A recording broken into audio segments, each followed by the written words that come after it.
Okay, Oz, we're back. I didn't give you any warning. I'm here, ready to go. Okay, Immediate drink of water. nice. That's We were commenting on each other's respective backgrounds. I gave Oz some flack for his complete abdication of a background bookshelf or any of these other Zoom background memes that you have to do these days. It's Oz. It's like you've given up. I want it's to respectful minimalism. I wanted to just make it a green screen so that you all could put whatever meme stuff you wanted in the background. Yeah. No, I just have a very boring wall behind me, so It makes sense. Yeah. Mine is just my hobby. I literally found the first one of these things on a run, and it was like I was with my wife and I was like, can we stop? We had been in the run for like 20 seconds. And I was like, I have to carry this home. And she's like, okay, here's the deal. We'll finish the run. If it's still there, you're allowed to ask the people who live at this house if they're legitimately throwing it out. And I ran the fastest run I've ever done in my life and came back and they said, yeah. And the guy came out and he's like, and it still works. Then I brought it home and then plugged it in. And Carly, my wife, was just like, that's cool, but why does it smell like burnt popcorn? And something inside just immediately exploded, which has become an obsession to sort of find these and fix these things. Did you fix it? Well, in that case, it was the power supply. It was the power supply for an Apple IIe, and did some forum spelunking. And those things they were made to take apart. If you know, like the Apple II versus the Mac whole thing. The Mac is this closed system. The Apple II has the expansion slots. You can just easily pop the thing off, no screws. And then the power supply, just kind of, you lift it out. And I bought another one online. Some dude makes them, like brand new power supplies for Apple IIs in 2022 or whatever this was. Plugged it in and I was ready to go. And I felt like, oh man, I can fix old computers, as if I had done something truly remarkable. But yeah, it's great. It's back up and running, and I can write an infinite loop in BASIC. That's as far as I've gotten so far. As many have. Yeah. So yeah, we wanted to catch up with you, given that you were our inaugural escaping WebE. And yeah, what's going on? Oz, have you and Felix chatted at all in the last 3 years? Is this really the first rekindling? I don't think we've caught up properly. Just a few emails. Wow. Okay. So Felix what's going now on? runs the company that he joined when we spoke to him. No, not quite. But Felix, what are you up to?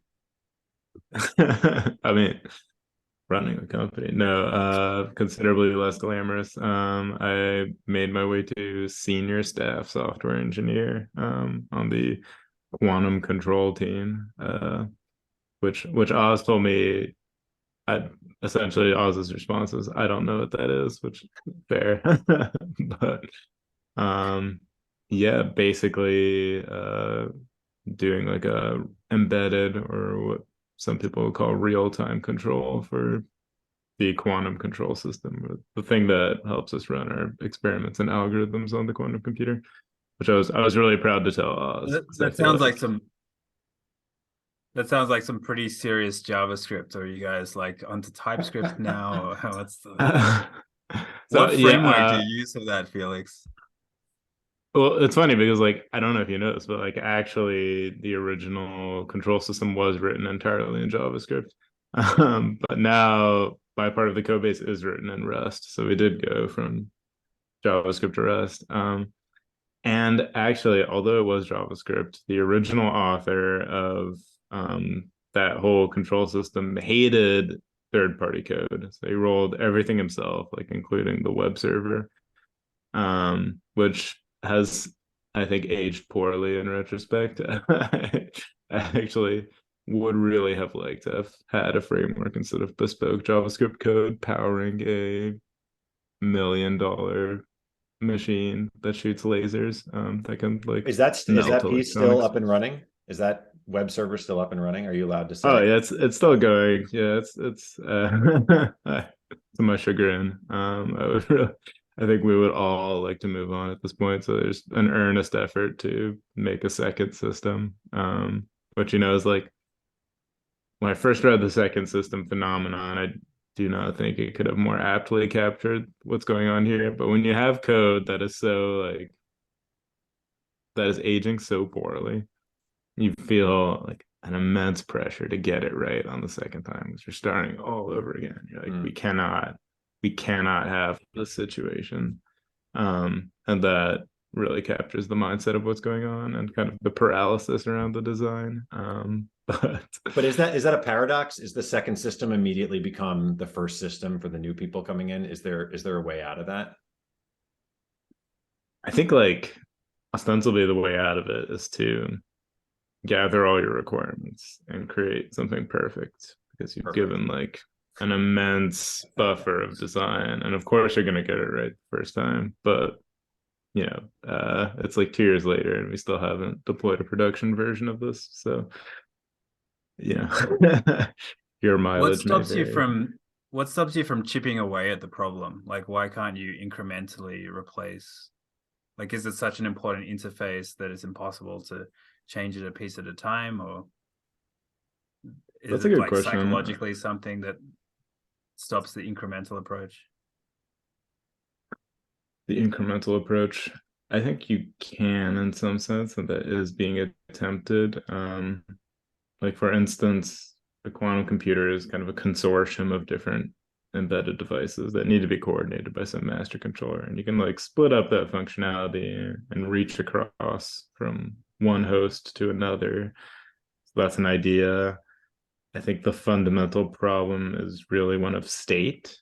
In particular, like our old control system was an organically growing system, and the state is not aggregated centrally. Kind of like when you would need new state, you would create like a new file that you'd save JSON to, and that was your state. And so Redux, just use Redux, right? Yeah. Well, again, like we laugh.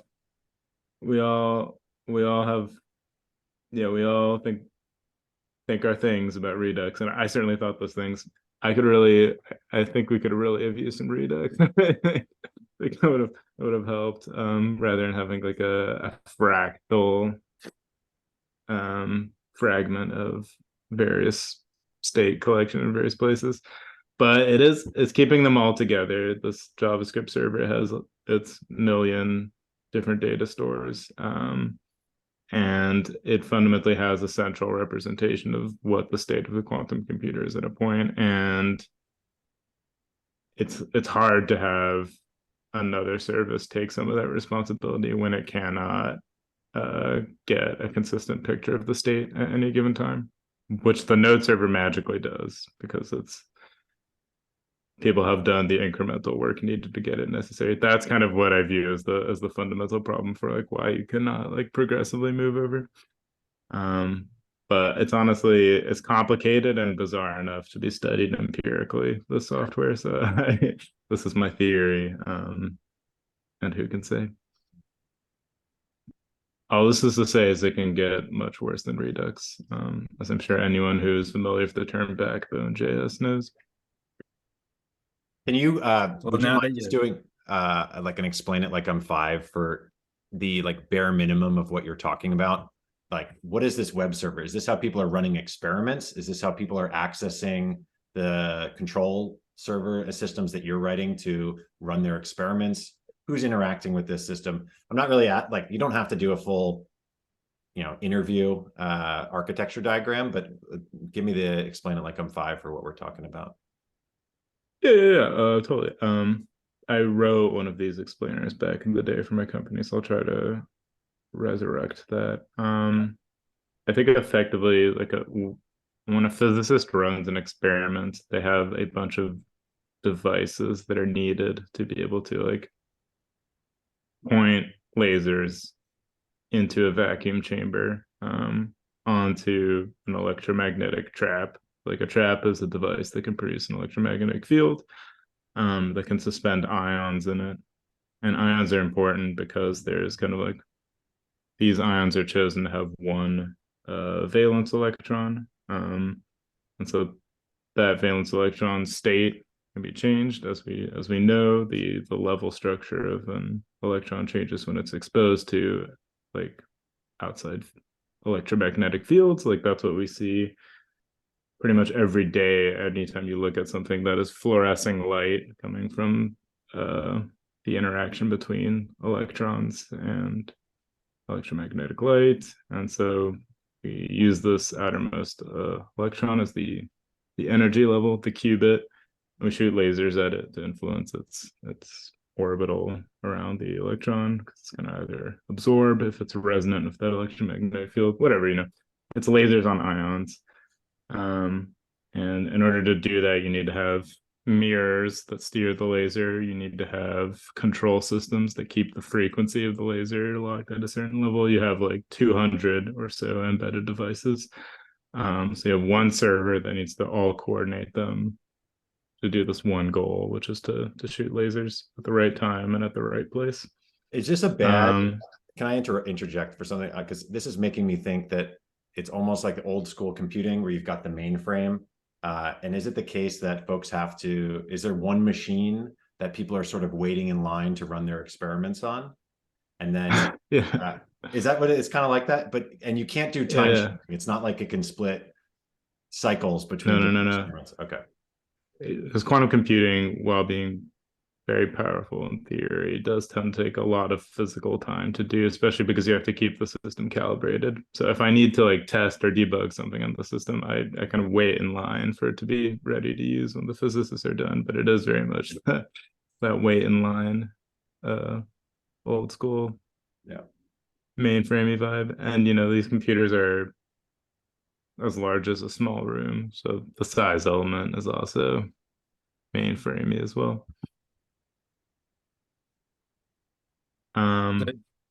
Felix, we've already documented your transition from other non-quantum computing. Do we even talk about that? Well, web development. Should we ultimately say web development to quantum computing? That's amazing. I think other people are going to have to just listen to the other. We can't recount it because we're not going to do it justice. But I would like to continue the story from there and ask, how is it that you went from basically sneaking your way in? Is that an unfair representation? Like definitely getting a job in a way that is not the conventional entry point to quantum computing. How did you go from there to, did they actually give you a staff as part of your senior staff engineering promotion? Like, do you have a thing that you can bang on the ground and tell people, the lesser engineers, what to do? I do have a giant bell randomly. It's unrelated to my promotion in some sense, but indirectly it does come from the promotion. So there's that.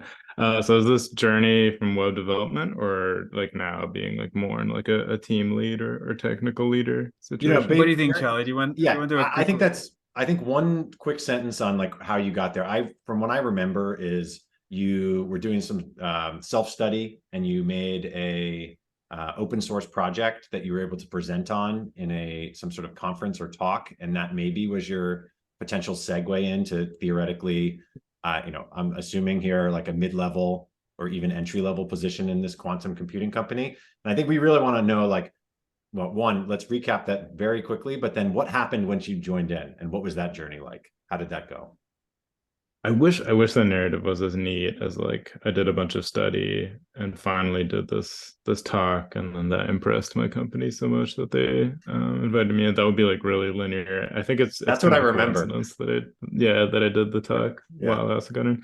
It's more like I got burnt out doing one job. I took some time off to like figure out what I actually like doing, and then just to do that and not worry about what I was going to do next, but just invest time in what I like doing. And that was essentially studying theoretical computer science. And I think like the most interesting part of it to me at one point was quantum computing. And I got really into that and eventually learned that there was an industry propping up around it. And once I'd gotten in a mode where I was feeling like rejuvenated by my work I'd done during the sabbatical, I reached out to like every single company in the space, and of them, IonQ was my favorite. So I eventually went there, moved all the way across the country, and I've been there 4 years now. So all's well that ends well. Great. So now you don't have to go back and watch Escaping Web episode 1. But I think Oz, your main question here is, okay, you moved across the country. How the hell did you get to where you are now? And what was that process like? Well, I should say you should still watch Escaping Web episode 1 if you want riveting commentary on the movie Grave of the Fireflies. I was going to open with this. I just watched it this weekend. It's been on my to-do list for 3 years, and holy shit, I'm glad I watched it, but I'm also not glad I watched it. It's really sad. Yeah, it's incredibly sad. Oz, have you watched it yet? No, it's still on that to-do list. Oh, yeah. I mean, I have an almost 2-year-old now, and it's just like there's a little girl. Yeah, I can't. I was home alone. It was Saturday night. This was like the worst possible decision, watching this movie alone. But it's really good. And now I think I should watch the rest of the Studio Ghibli films. I think I'm going to go on a little quest after this. Well, that's inspiring. Okay, so now you really don't have to watch Escaping Web episode 1. We also did Grave of the Fireflies. Yeah. What was the question? Oz, can you rephrase this in a way that makes sense? What were the key things that enabled you to keep progressing from where you started IonQ to where you are now? Yeah, so I think this is amazing, because like it's so validating to have to like, please explain to us your success. Like this is like my my daydream conversations really center around this. So I'm basically already prepared. What allowed me to keep progressing? I think essentially I really enjoy the process of not knowing what's going on and kind of just obsessively chasing that down, which is huge because I had no idea what was going on. I was really not prepared to come in on the ground floor and like immediately pick things up. But like I have no background in hardware. I would want to do something, and then someone would be like, "Oh, just test it on the scope," and I'd be like, "What's a scope?" Which to these people is insane. The idea that someone that they're paying money for would not know what a scope was, and now I've been using them for 4 years, and I can see how ridiculous the situation was. But yeah, I love it. I was like, I don't know what's going on. I'm just going to spend a bunch of time and energy, and that never stopped for basically 4 years. It's just being like really hungry and really energized by the process of learning new things all the time and having a lot of ideas. And that means that as the company grew, I think I'd worked on like basically every part of the code base. So I have this really rare resource, which is context for kind of this massive, sprawling, organically growing entity. And I've just have a memory castle of where it all lives geographically. Because anytime something was broken, I would go in and fix it for people. If someone's like complaining about a thing on Slack, I'll do it. Like I volunteer to do just about anything that pops up, and accumulated a lot of knowledge that way, which have this gift of context. So that seems to me is the most helpful thing, because when you have this context, a lot of people like rely on you to help them get up to speed or to do a thing, and you have ideas because you understand what all the code is doing and where the problems are, things like that. So that was kind of the primary differentiator, I think, was being willing to give a lot of time and energy, because I got time and energy back from being ignorant and having to ramp up in a lot of areas. Which brings me back, I think like the second component of it all is getting that energy back, right? Like investing a lot of time and effort into a thing, but fundamentally being really excited about the mission and the nature of my work, which is less about quantum computing as an industry or the potential of quantum computing specifically, but being face to face with physicists and helping physicists specifically with their problems, which are either like could be very esoteric, but could be much less esoteric. I think one of my favorite examples of this phenomenon is there's an XKCD comic where there's two panels, and the first one says something like what software engineers think scientists need help with, and it's the scientist approaching a software engineer and be like, please help us marshal your finest machine learning algorithms to analyze our data or something like that. And the second panel is the scientist going up to software engineers and saying, we're locked out of our lab because there's a wasp's nest in there. And you get a software to analyze, to put printed out graphs into Excel. And that is a lot of the kind of work I was doing early on. But I love it. I love being face to face with people, helping them with a tangible problem to get like a concrete objective forward, and moving up a number on the computer, and seeing these people with really stressful, high-powered jobs and being able to like tangibly make their lives better, even if a small thing was really energizing to me. So the face-to-face nature of it, and kind of the ill-defined ground, and being left to my own devices to be proactive and helpful was really engaging. And I love fundamentally the mission of it all, the theoretical computer science of it all. So I can tie it back to something I like would enjoy doing in a vacuum. And if I were to ever retire, I would just spend a bunch of time reading papers on. So fundamentally, alignment, which I think is a word Oz used while congratulating me, but I think that was the other helpful ingredient, is just naturally being in tune with the mission and the way the work was, and having a restorative relationship with my work energy-wise. What I wonder about that though is like, doesn't that describe everybody at the company? Like, why is it that you get extra energized by that and reinvest that energy? Whereas, I mean, I'm sure all of your colleagues are great, but like, again, to enter in from a point where you didn't have a PhD, you didn't have the background, the kind of trajectory that you had to maintain was quite different to others. Why is it that it was a journey that you could make? Not everyone gets to the level that you did. Like, doesn't everyone have passion for the field? Like, doesn't everyone get energized by the interactions? Like, there's got to be some more Felix magic there. Tell me your secrets, Felix.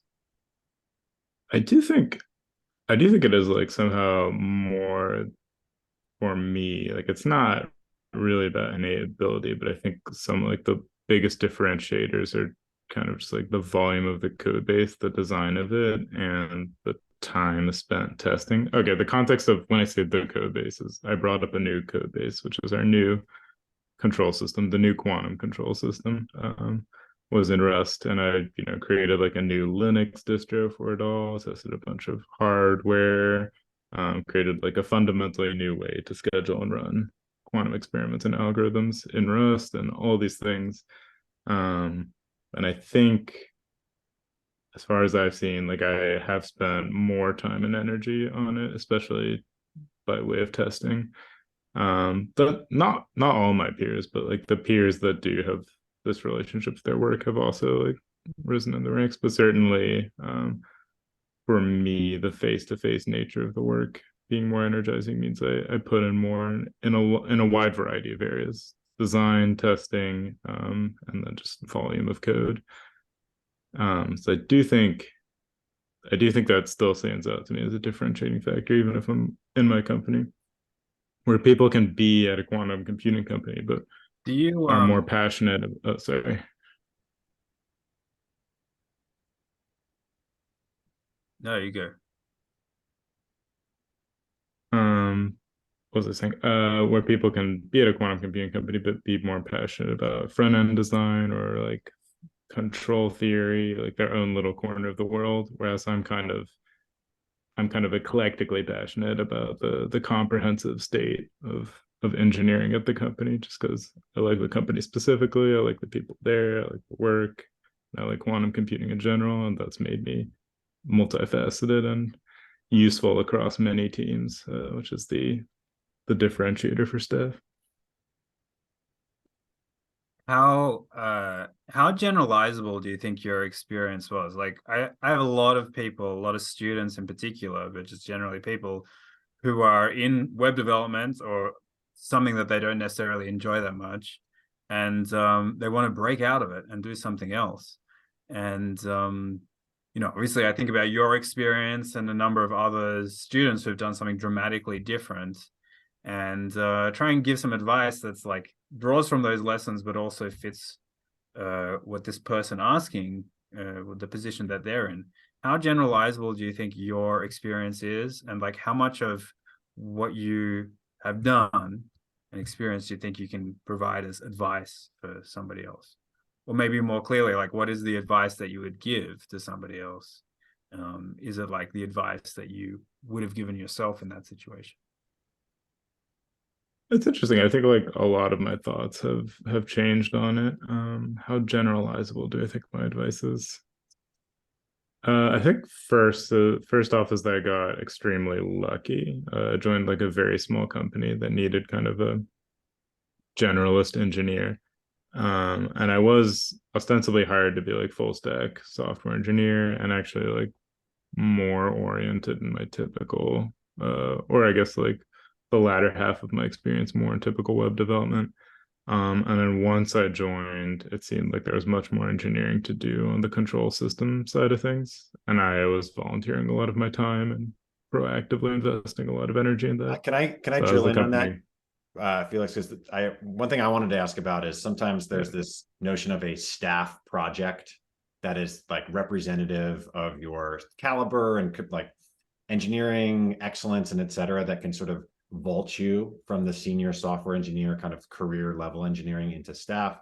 But what I'm projecting or guessing here, I feel like you didn't have a problem sort of like being curious and hunting these projects out. And especially at a smaller company, there's more projects to be had than there are people. So it feels like you were able to find somewhere that you found interesting, and then it sort of naturally evolved versus it being this sort of like formalized process or it's some sort of contention. That's what I'm kind of picking up. I just feel like you sort of explored your curiosity, and you found a company where that was allowed and encouraged. Yeah, totally. So that was very lucky. It's lucky that it was a small company. It's lucky that I had this mindset. It's lucky that they were open to my background, because my hiring manager was himself from a different background. Like, quantum computing is so nascent that no one really had any experience in it whatsoever. So you couldn't really like hire a seasoned quantum computing software engineer of that. So they were really open to my profile in the first place. And being at a small company, you have the opportunity to pivot and to try many different things and to show initiative in a completely new area, just because there's so much work to be done. So those are the major factors, and I think that's generalizable. I think that stands the test of time. I think it's true that if you find a small company that's doing something you're interested in, then you can pivot a lot in terms of the technical work you do. Which I know has not been the route for other people on escaping web. It seems like a lot of people join fairly mature companies on a bit of pivot and work, and I can't really speak to their experience, but mine was that small company feeling. And I say I had a moment of hesitancy when I described doing something that interests them, because I'm not sure I would define that as the metric for why I find this career more satisfying than my previous jobs. Like, I think the elements that have really stood out to me are less about the fact that it's esoteric in a few domains, right? It's embedded, it's in Rust, it's in quantum computing. Less about that and more of like the nature of my work when it comes to the people around me, or like the technical product I ultimately produce. Like, it's much more abstract and less viscerally evocative than like, oh, I'm quantum computing, or Who are these I'm machine physicists, learning. Or... Felix? Are they people who work for you that are trying to solve like general physics problems? Or are they physicists who are are you sort of, we're selling pickaxes to the like external customer physicists? Who are these folks? I think they would find it very funny if I described it as them working for me. It's very much the opposite. So this is something that's completely new for me, actually, but over in Silicon Valley on the West Coast, like software engineers rule the day, and we don't even realize it. But like software engineers have this enormous lease of power and decision making in a typical tech company, and that is not at all the case at a quantum computing company, where we are very much dependent on atomic, molecular, and optical physicists who are like this extremely rare source of labor, who are extremely valuable to the company's success. They run the show. Like I am a ball boy for them, basically. So that's answers your that that answers your question. They're like the god Got it. kings and queens and deities of IonQ, and I'm effectively a ball Perfect. boy. It was like I am going to make sure that your balls are picked up the fastest. I'm going to spit shine your shoes with a fidelity that will astound you. Is what I have to offer them. And no part of you is thinking, oh man, now I really need to become a physicist and I'm going to restart my career again and go this whole route and come back here in 10 years and then I'll be running the show. There's no, because sometimes it's like, oh, I want to do software engineering. Let me do this boot camp or whatever. And then for a while, data science, that was really cool. Maybe I should go jump into that. Has that hit you? I doubt it, but has that hit you? I think two ways of it is the first being that if I had to be in software, this relationship with my work at a small company, face to face with scientists, helping them on a scientific projects, is how I would want to spend my days if I was still doing software. The second thing is I've realized that what gives me joy at rest, and even when I'm asked to work on it for work, which can sometimes change our relationship to our hobbies, is I really enjoy computer science at more of like a math and theory level.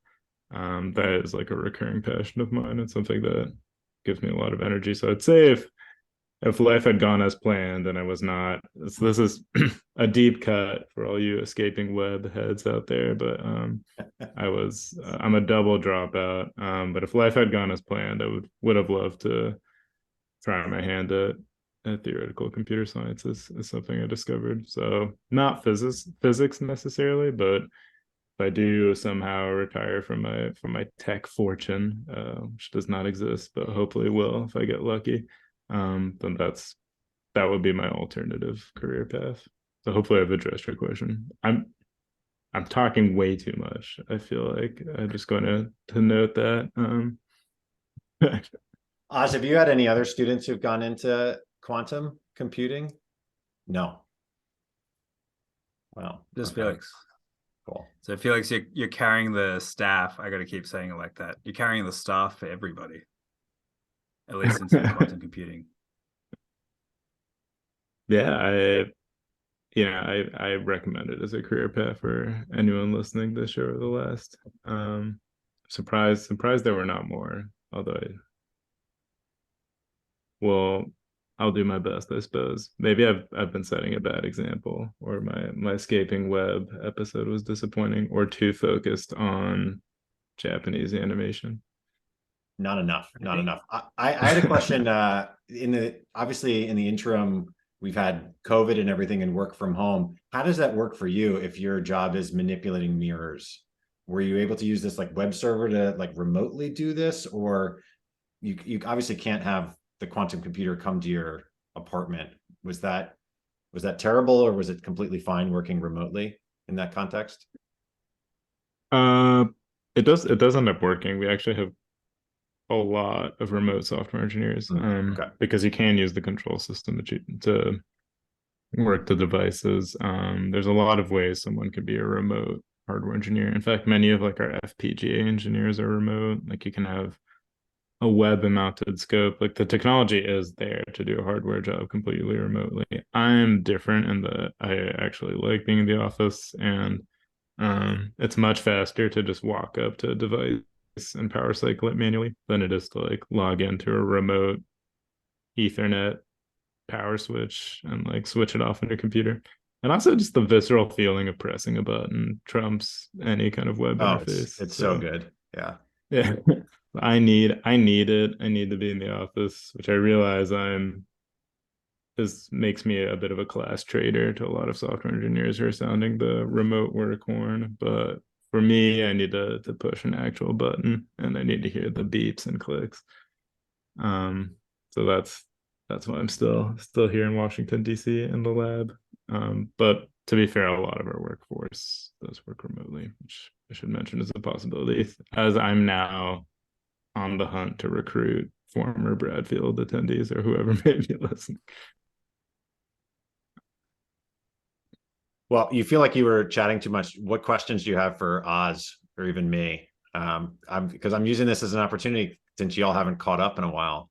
You should feel free that you can fire away here too. I need to know all your stories. I need to know like what has happened in Charlie Harrington's life. I'm not sure if this has already been covered in the podcast though, so I don't want to bore. No. In fact, people are like, "Who's this person talking with Oz?" And I have yet to introduce myself, which I was trying to kind of keep a mystery, but yeah. Well, it says you're an engineer. No, this is good. Let's do a Charlie intro here too. Yeah, let's do a Charlie intro here too, and it'll just be buried. Yeah, no one makes it this far. We looked at the YouTube stats, so this is fine. I think last time we had chatted, I had just left a very small startup where it was like fresh out of YC, and I was getting in on the ground floor, and it just kind of stayed on the ground floor. So I was doing a big job hunt. I was spending a lot of time at Bradfield just trying to like have that energy rub off me. I think at the time, Oz, you were building that little PDP-7 little thing on a Raspberry Pi. Remember that little kit that you made and it just blinked and stuff? Yeah, still got it. And again, it's like, oh man, I just want to be in a place where people are making little blinking light computers. This is just going to help me study my algorithms for interview prep. But then I got a job at Cruise, which is this self-driving car company in San Francisco. And I wouldn't say I was like intrinsically interested in cars. I'm definitely not a car person. However, going into the office, when you walk in, immediately to the right, there's all these cars up on jacks, and people are working on them and doing all this sensor stuff. And it just feels badass. If I try to swipe my card and like go into that area, like I'm denied as if I don't work there. So it's like completely off limits to me, but I like thinking that I have some connection to these people that are actually manipulating physical things in the real world. But yeah, so I've been there 4 years, and rather than go the staff software engineering route, I got sucked into engineering management, where if I put it pessimistically, it's like, let's take everything you don't like about being a software engineer and just expanding your calendar with meetings and all this stuff. So that's like, and they don't give you that leading in. Now I can definitely spin another angle, which is like, it's really fun. I don't know if any of my people are listening. I love it. It's great. And I have a team of 6 people now. And I am learning quite a bit, but I'm also hungering for, like, I miss the coding. And I think one thing that happened to me is, as I was sort of in that like career level senior software engineering thing, I felt like the things I was working on had plateaued in terms of day to day. I'm plucking off projects, and it started to feel kind of repetitive. It's like, okay, we need to set up another pub sub topic that'll fling over to this third-party system from this other thing, and then I'll read it here, and maybe I can do some cleverness with making that thing like efficient or scalable or whatever for reading these topics. But it was a lot of plumbing, piping work for tons of different microservices, and it felt like, the things that I enjoy doing from a coding perspective, my mind was like, oh, I'll just do this in my free time, and then I should expand this the other element of being a leader in technology. And I've sort of been there ever since. I think it's obviously very challenging to allocate time outside of work to do this stuff. And that was a question I was going to have for you, which was, given that you're so motivated by what you're learning and you have all this curiosity, do you sort of like close the books at the end of the day, and then I'm done with computer science and I'm going to learn how to play banjo or something? And we can come back to me, but I want to throw it back to you for that, because I feel like if I countered our 2 experiences, Felix has this job of infinite curiosity and infinite playing field. And I'm like, probably that's an exaggeration, but maybe not. When you close the laptop at 6, are you coding? Are you rowing? What are you doing? It's sometimes coding. Lately I've been reading a lot of anthropology.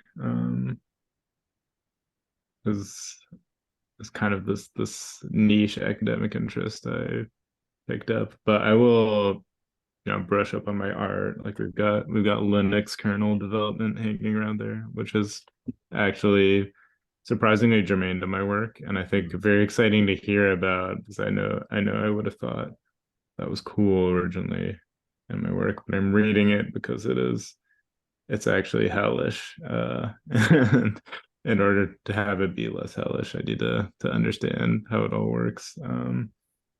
So just trying to stay on top of that. But it is truly the worst part of my job is interacting in a meaningful way with the Linux kernel. So we're getting better at that, but that's less about passion and more about managing my thinning hairline.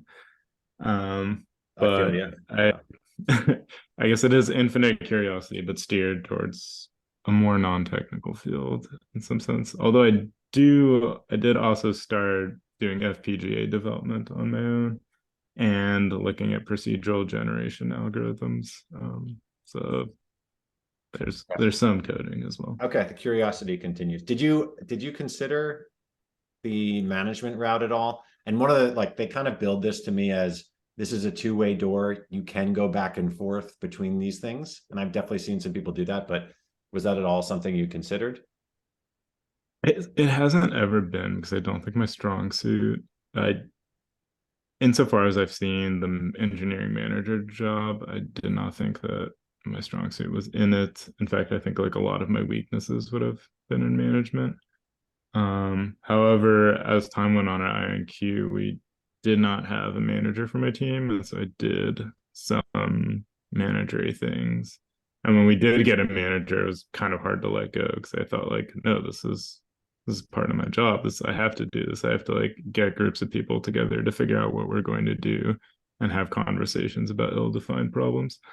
And I think although that's stressful and it is not what I'm best at, I did find very engrossing, and involving a lot of skill. And I do see it as the more valuable and necessary skill set of a larger company. So I have a lot more respect and a deeper understanding for what engineering management is as a result of that.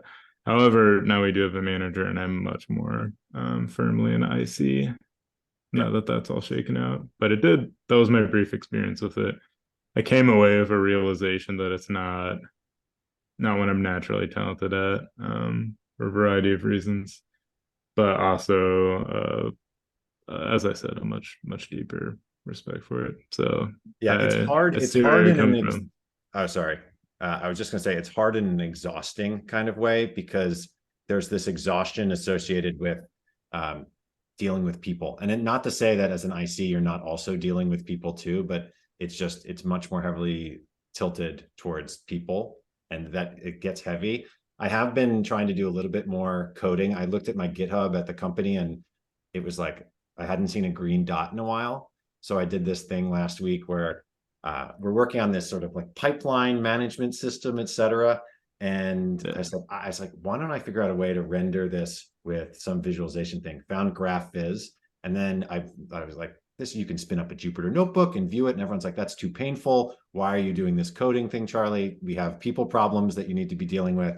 I said, no, I'm going to keep working on this. And this has been my night project, but I found out a way to render it in the terminal. And now people are like, okay, that's cool. So I feel yeah. These little micro wins. Yeah. That's awesome. Can I pose a little thought experiment to both of you, actually? Kind of mostly to Charlie, but I'm curious of Felix's view as well. Okay. Let's imagine that Charlie has just started a cruise, and we're trying to give him the kind of advice that would take him to the level of one of the most engaged, valuable ICs specifically at cruise. So kind of like the Felix Tripier success function. At cruise, as you saw it at the time, what would that have looked like? Like, what's the advice you give them? What are the technical problems they work on? Or just like more generally, like, you said you ended up in a place, you found yourself in a place where you were connecting pipes together, right? Pub sub endpoints and whatever. Yeah. And you lost satisfaction. You found more satisfaction in engineering management. But how, like, were there people at Cruise who had the Felix experience? Absolutely. And when Felix was talking, it reminded me of, there was someone who was a very young person, fresh out of school, who sort of rose up the ranks, and I think they were like a staff software engineer, if not senior staff, when they were like 26 or even 25 or something like that. And I was there for about a month when the person who was my onboarding buddy was leaving to go to Google. And they said, you should talk or at least meet this person, because I think they're leaving to start their own company. And this person, very much like Felix, was just this font of context. And they had been there from the early days at Cruise, and they wrote this sort of like farewell document, as if they're George Washington giving advice. And all this advice was extremely prescient. And I actually think back to this doc. I was meaning to look it up this week, because a lot of these problems, they've persisted to this day. And in my mind, if I were to go back, I probably should have found this document, sort of made it my personal charter to understand what it meant, and then found other people who could like give me that additional context and use that to navigate this. I think Cruise, while being a startup, is a much larger company. There's like thousands of software engineers. So I think we may not have had the same sort of immediately collaborative environment of a smaller, I don't know if there were like 100 or less folks at IonQ, but like 30. 30. Okay. Very different. So that sort of navigation space was challenging. And also, I think this was the largest software company I went into, and the org chart was very wide at my level, which made it very hard to figure out where things go. And I think I probably adhered to it a little. I sort of paid it too much respect in terms of how I was like figuring out this context, versus I think the folks who can sort of like go around it or find the connections within it, that could have given me the ability to like pick up and tackle these things. And I am trying to instill this with the folks who are on my team, but I want to hear Felix's advice, because I feel like I could be giving better advice to people. Advice to succeed at Cruise? Well, no, I feel immediately unqualified. Reframing the question, it's like, how could I have found what you found at IonQ as a like entry level, whatever, mid-level IC coming in? Oh man, that's tough, because I do think it makes a world of difference joining when the company is 1,000 people. Yeah, I think I can guess, but I feel like that would be in bad faith, because I can only imagine. Like, I can say that I have to imagine you'd have to like spend a lot of time learning things and then try to understand what is impactful to the business. But that's becoming so abstract. Like, I'm talking about impact into the business. So I feel like not becoming super useful advice. So unfortunately, I think I'm going to have to fail publicly and say that, it's a little out of my breath. If you feel unqualified to talk about a 1,000 person company, is the implication also that like this is entirely irrelevant to Google? Like, now, what are they, like 30, 40,000 engineers, like in the order of tens of thousands of engineers? Is it just like impossible to have this kind of thing at a large company, to have this experience? I don't know, because that seems very scary and daunting to deal with. And it just feels nice when you're this tight-knit group of people. We had one of the best experiences I had was this hack day. I've always loved a hack day. Guilty. I mean, it's like, even if it's just to watch nerdy movies or whatever and get together. We had a hack day a couple months ago, and it sort of stripped away the bounds of quarterly planning and all this other nonsense, and you just had this sort of like emergent collaborations type stuff. And I realized that's impossible when you have this many people to organize and things like that. But I don't know. I want to bring that joy of, there's too many problems and we are unrestrained in how we can sort of bounce these things off each other. And if you can make that happen in a Google, then that's amazing. If you can make it happen in Cruise, you can make it happen there, then I think you're going to be happy and have this joy going into your workplace every day. That's what I want. I want that joy. Give me that joy. Yeah. Yeah, I think that's important. And Yeah.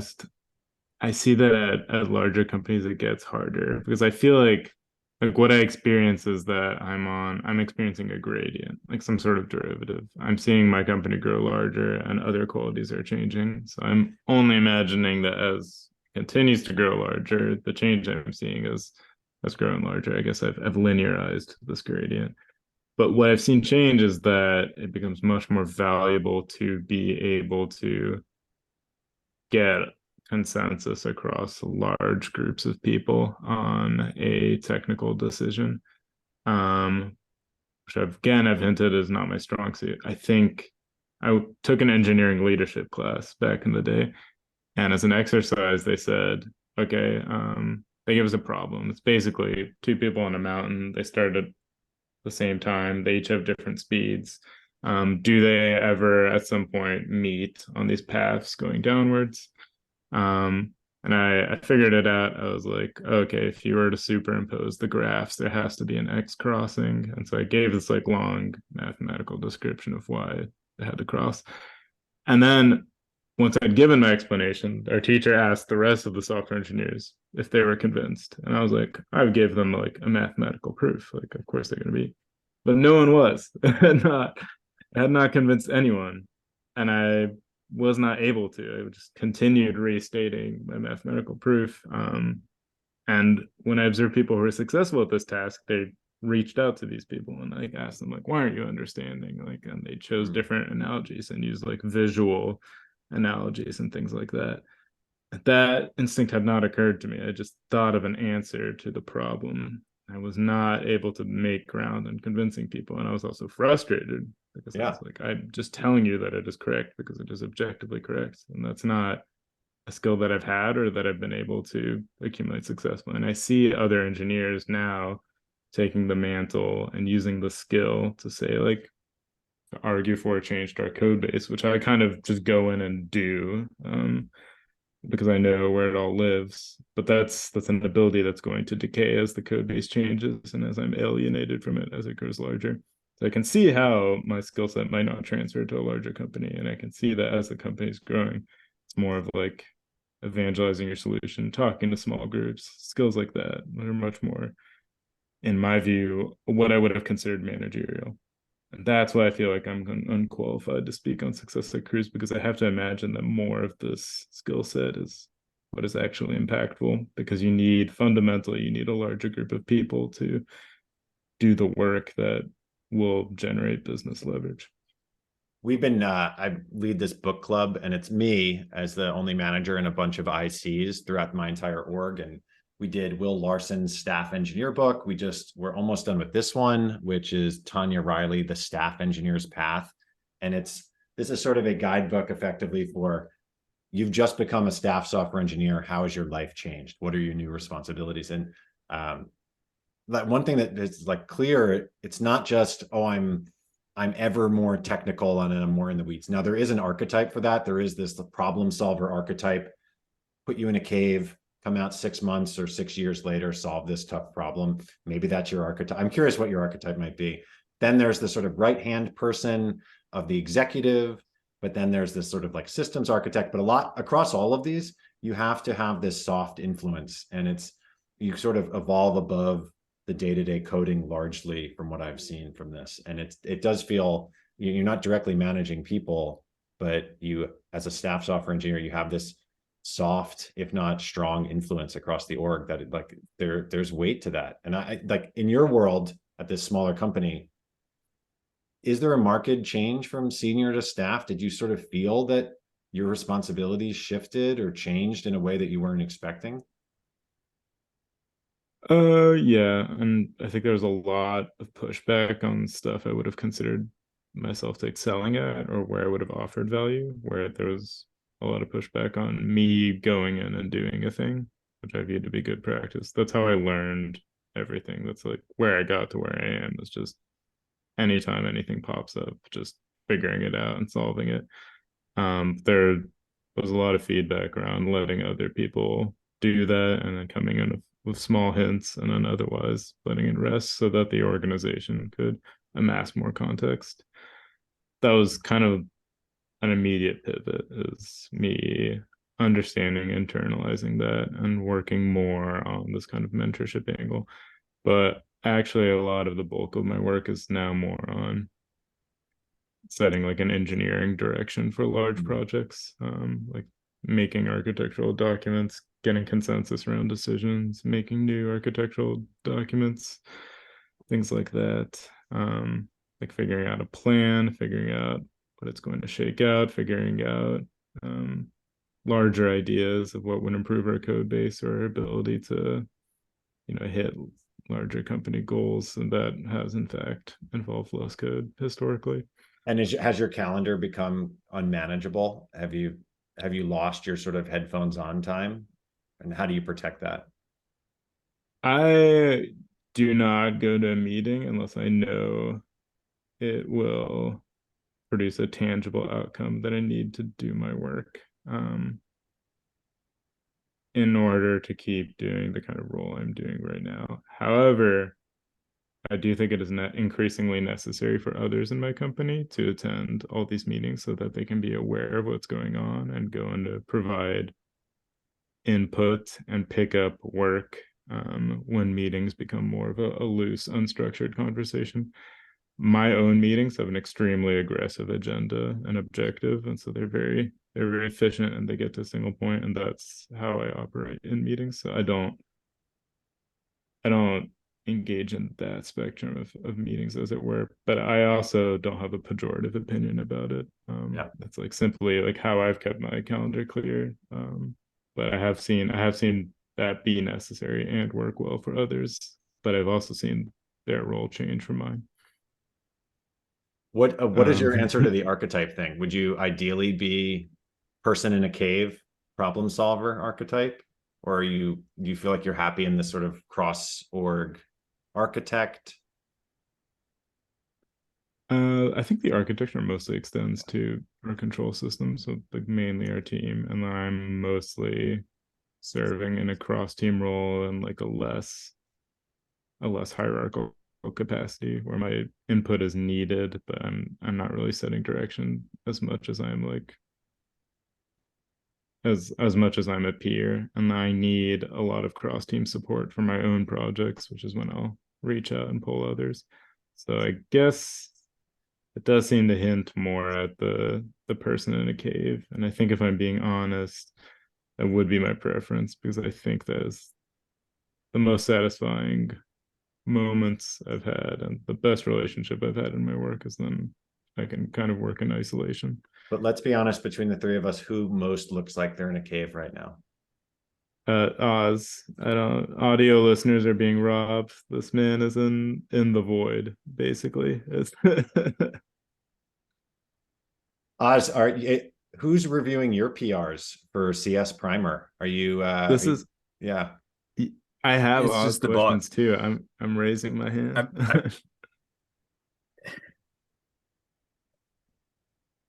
It's So just the I'm like bot, trying you said? to keep this. Yeah, it's the bot. I've just trained a large language model on my own code review, and so it's just like my inner voice is manifest as nitpicky little reviews on my code. Missing trailing semicolon, rejected, and then you just like go for a walk and then fix it later. Yeah, It would be funny if that is where LLMs end up, as just the most annoying automated code review. Like that's the product, that's the killer app or whatever, and nothing else. We're not all paper clips. Life isn't that much better. All it is just nitpicks. Not that we're a topical news show, but Oz, are you going to sign the please don't develop LLMs for the next 6 months pledge? Oh, what would my signature matter on that? I mean, it just seems like a ridiculous. It just seems like a ridiculous thing, but I don't know. I feel like that. Where's the equivalent one for quantum research? Like once you all break encryption and whatnot, then I think things are going to be a mess then too. I just feel like I will say, coming into my work, I feel like my work tangibly matters and I'm improving something. Insofar as whenever quantum computing enters the news, I'm appalled. I find it incredibly exaggerated to like an egregious extent, a near criminal extent. Like we have like 25 solidly working qubits. Like they're okay. And they're not even the quality you need to run. I guess like they're not error corrected. They're good enough to run an algorithm on, and you would need millions to run something like Shor's algorithm. And it's not. I don't know. I don't know about these claims about Moore's law scaling. Like I've seen a fairly linear growth in the amount of qubits. So it seems to me that anything you hear in the news is not to be trusted. Is my take on that. But I do. All that being said, I do come in and I feel like I'm tangibly improving science, and I think my company is doing solid work improving the state of trapped ion quantum computers.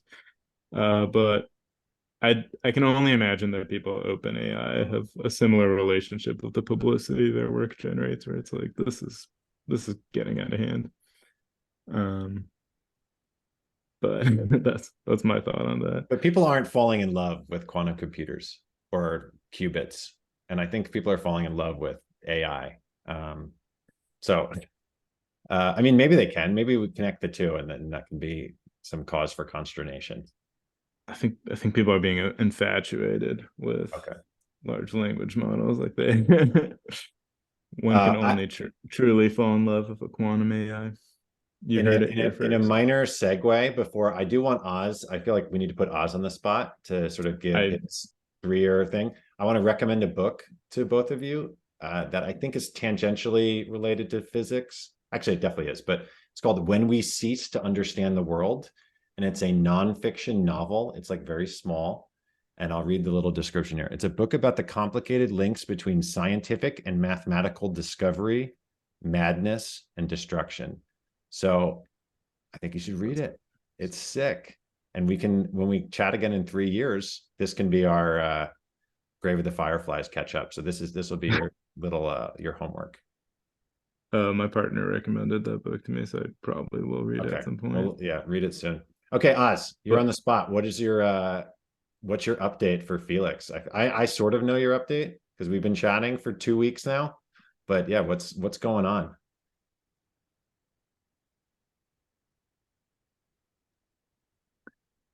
Three-year update for Felix. Yeah. Yeah, what are the highlights? I also camera. On camera, yeah, on YouTube. We can also pivot to my questions, which are more about the same questions I was offered, but I want the Oz take. No, we got to pivot to your questions. Firstly, because I'm getting a lot of drop packets. I'm actually running MTR as we speak and just like getting incensed at my ISP. And I mean, it turns out that even if you give them facts like data about percentage packet loss and latency at particular locations, they still won't do much about it. But anyway. Oh, can I ask Oz, can I ask a question about this? I think last week after our chat, I called my ISP and I said, what's going on here? And they said, oh, there's something wrong. We're going to send a signal to you and that's going to fix it. And I was asking, what is this signal? And they wouldn't tell me. It's like, oh, it's just a technical term for something. And then the signal came, my modem restarted, and then it worked. So what happened? I don't know. Okay. Your modem restarted? Yeah. You mean your router?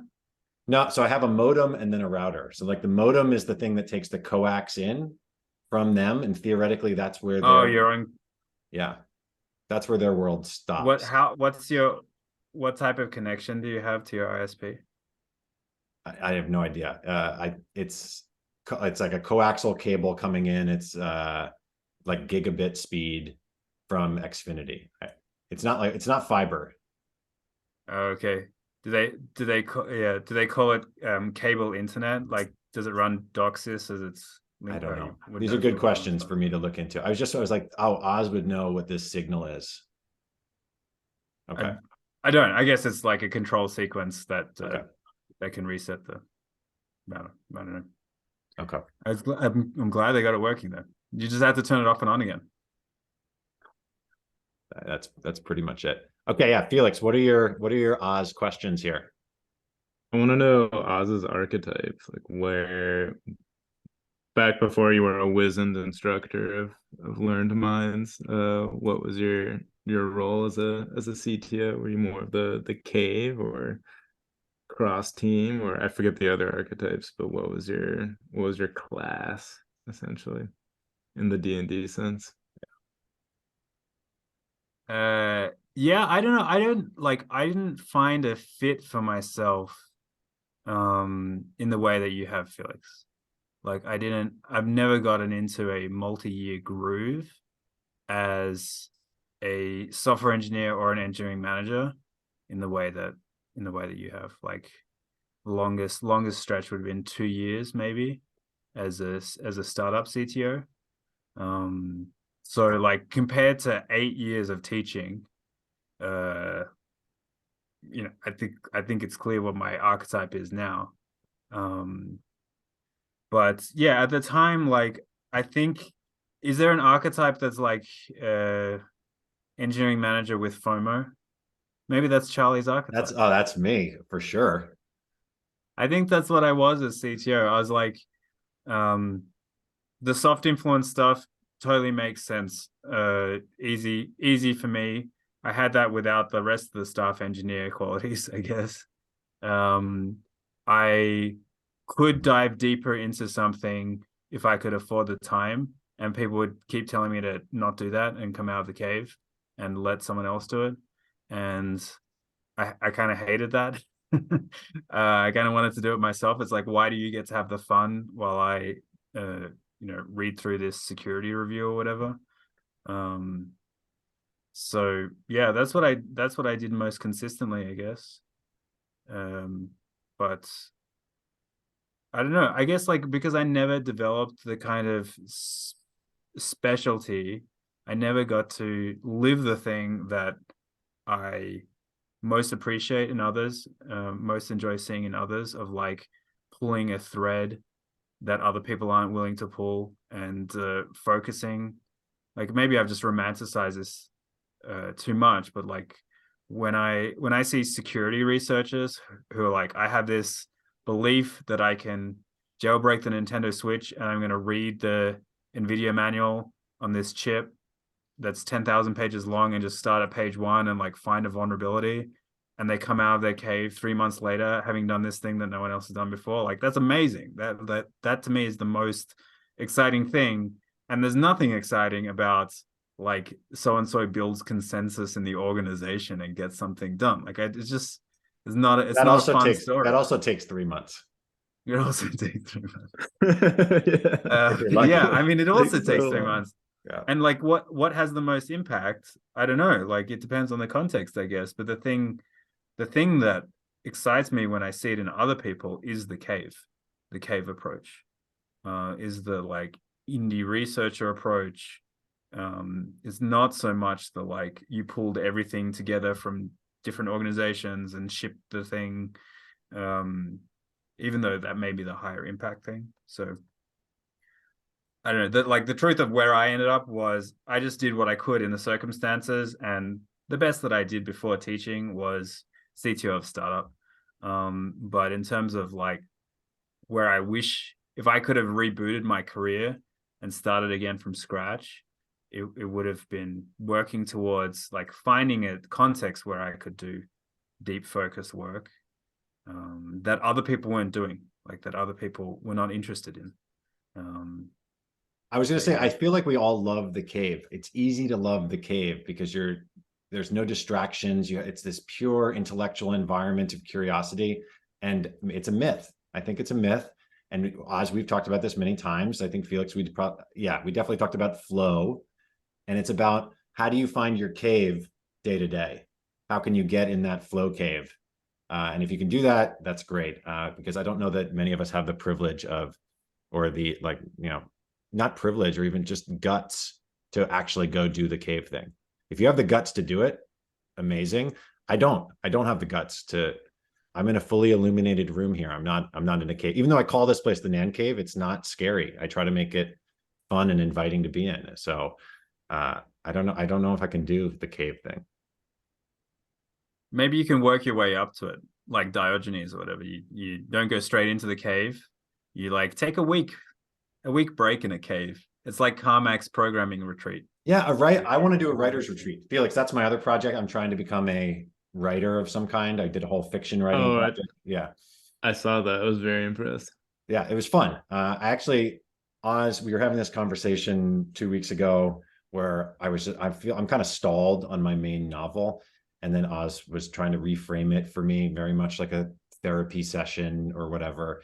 And a couple of days ago, I had an idea that I'm going to write a biography, which is completely different from what I'm doing. But I don't want to give away too many details, but I'm going to see if I actually do the pre-work for this. This person is still alive, so I don't know what the rules are associated with this. There is no existing biography of this person. I have some potential loose connection to them. I have no idea how to write a biography. I Googled what are questions that you ask when you interview people for biography. It's very clearly written for a 4th or 5th grader. So I don't know if this is just my new shiny object, but yeah. So anyway, you're not going to tell us who it is. Not even a hint. No, because I don't know. They could be watching. I want to make the right approach. Someone in computer history or no, but someone who is from the Silicon Valley area, from Palo Alto. Okay, but not in computing. Not in computers. Oh, okay. Yeah, we can leave this. Well, then I'm just not interested. Sorry. Well, yeah, there won't be. Who knows? There may not be a market. But they started their company in a Palo Alto garage, and it's not Apple. So that's maybe one of the spins. I don't know if you probably have to come up with spins for your books. But yeah, so maybe I'll find my cave writing a biography if I can figure out what questions you're supposed to ask. I'd be very worried they'd say yes and I show up and I ask questions like we asked you today, Felix, and the people are like, you're just utterly not prepared to be an interviewer.